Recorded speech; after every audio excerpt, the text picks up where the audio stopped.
The world will inevitably go through some big changes this year, some potentially frightening. None will be isolated to one country or one region. So we have enlisted a little help in breaking down the big issues. Stephanie Carvin teaches at the School of International Affairs at Carleton University. Joseph Wong is a professor at the University of Toronto and Munk School of Global Affairs. And joining us from San Francisco, Jeremiah Grossman, who is Chief of Security Strategy at SentinelOne and a professional hacker. So, you know, Jeremiah, these foreign affairs discussions don't always involve a cybersecurity expert, but it only took a little bit of homework to realize we had to have you on, and here's why. These are just some of the big companies in the last year which were either hacked or had data exposed. The number of people potentially affected, more than 200 million. So, Jeremiah, that was last year. There are all sorts of people predicting this year the cyber threat will be even more acute. What's your read of that? Absolutely. Every trend that we see in cybersecurity as far as breaches and break-ins is going up. And for the very simple fact that from the adversary's perspective, whether they're nation states or cyber criminals, is this type of crime works, and it works very well. On a practical level, though, I mean, what's this going to mean for companies and people at home who, you know, might be slightly panicking about their devices? Well, I hope they wouldn't panic, but there are two types of victims in the world when it comes to cybercrime. You can be either a target of opportunity or a target of choice. Most of us on the internet, and there's about 2 billion people online right now, all of us are going to be a target of opportunity, meaning if our security is a little bit less than normal, we're probably going to get hacked and we're probably going to have some losses. But if you're the large corporations or key individuals, you're going to be a target of choice, and nation states and cyber criminals, they have something, you have something that they want.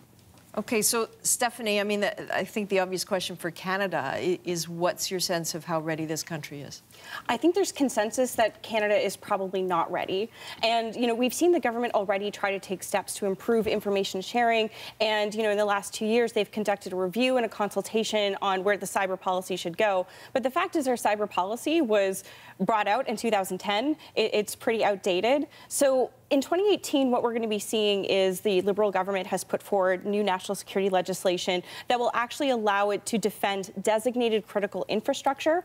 And it's also going to be bringing out a new cyber policy that's hopefully going to address some of the things that Jeremiah is talking about. But really, in the end, you know, how this strategy is going to be funded, how it's going to protect, you know, small, medium enterprises, or even the average Canadian citizen remains to be seen, because it is a daunting task. Okay, so cheerful. Very cheerful. Joseph, I mean, when we talk about the cyber threat, I understand the sort of the personal and professional threat, but obviously there's a threat to democracies here too. What's your read of the state of those threats? Well, I think cyber technology, cybersecurity is sort of the leading edge of a larger issue of technology, information, and transparency. And so, you know, currently we're in the era of truthfulness, fake news, and so on. And so when you have cybersecurity breaches, invariably people start to wonder, you know, how real is the information we're getting? And if there's anything at the core of democracy, it's about transparent information. And we see the distortion of this. We see it in the United States. We see it all around the world. And we see it in, frankly, very fragile democracies around the world today. So you're looking at a couple of elections probably this year that are worrying to you? Elections, but also just day-to-day politics. So for instance, you know, in Myanmar, we know, the rest of the world knows what's going on now in terms of the Rohingya Muslims. But, you know, when you're in Myanmar, the government will say, look, that's fake news, right? This is distorted news. This isn't really going on, or you don't really have the real story. And in many ways, that's undermining what was once a very promising young democracy. Right, so that's a real threat. We cannot talk about cyber attacks without mentioning North Korea. Not long ago, the Hermit Nation was blamed for one of last year's biggest attacks. After careful investigation, the United States is publicly attributing the massive WannaCry cyber attack to North Korea. The United Kingdom, Australia, Canada, New Zealand, and Japan have seen our analysis, and they join us in denouncing North Korea for WannaCry. If by chance you forgot what WannaCry is, here's a refresher. Last May, the ransomware infected more than 400,000 machines in 150 countries, locking out and extorting huge businesses like FedEx and shutting down hospitals across the UK's National Health Service. Jeremiah, this one is for you. What is North Korea up to here? Is it just about being obstructionist, or is there more to it? The first thing to understand is that ransomware, if there's any one particular narrative, ransomware took over in the last year. It's very easy and it's very profitable. And for North Korea, which makes them a little bit different than many other nation states who hack for state-sponsored or national security reasons, North Korea is under sanction and they need to generate revenue. And what the North Koreans seem to have figured out is that they can use cyber criminal tactics like ransomware to generate large amounts of revenue for whatever causes that they see fit. Is that actually working? I mean, is North Korea actually making good money off this?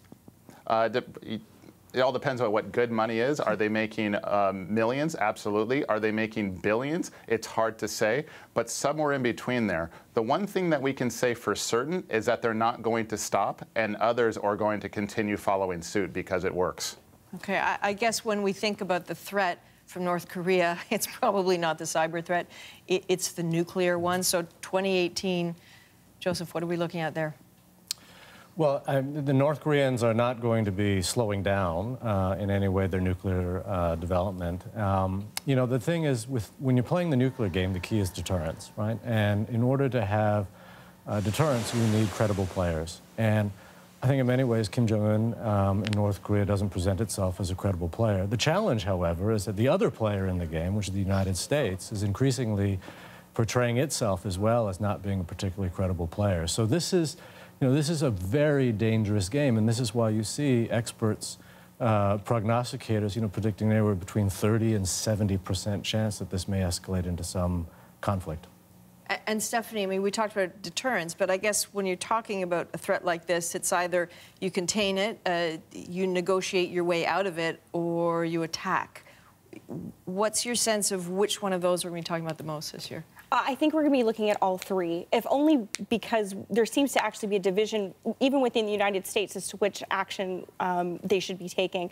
For example, you have Rex Tillerson at the State Department who's saying, you know, or seems to be advocating for more diplomacy. On the other hand, you have those who are actually pushing for a strike, including, I think, the president. That seems to be where he wants to take this. And I think, you know, as Joe said, the fact is the chances of war are probably far larger than most people realize. For sure. Given how the United States is handling this issue so far, others are turning to China. But will it rise to the occasion? We know China is worried. Reports earlier this month cited a leaked document suggesting China is building refugee settlement points near its border with North Korea. The worry, thousands fleeing a possible war. You know, China has not confirmed the camp's existence.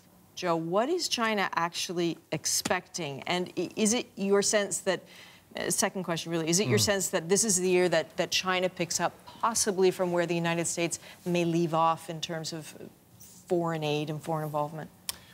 Well, it's clear that China is preparing itself for what could be conflict. And this is very telling. I mean, if you think back just, I don't know, a decade ago, in the Six Nations talks, the role that China was playing was much more of a diplomatic role, right? We were really leveraging its potential diplomacy.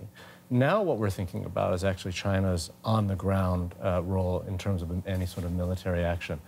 This reflects, I think, and this is to your second question, then I think this reflects just a changing worldview within Beijing and with China's role on the global stage, and also how the rest of the world sees China. This is a moment for China. I mean, recently during the APEC summit, President Xi Jinping spoke about free trade, about the global community, about a global commons.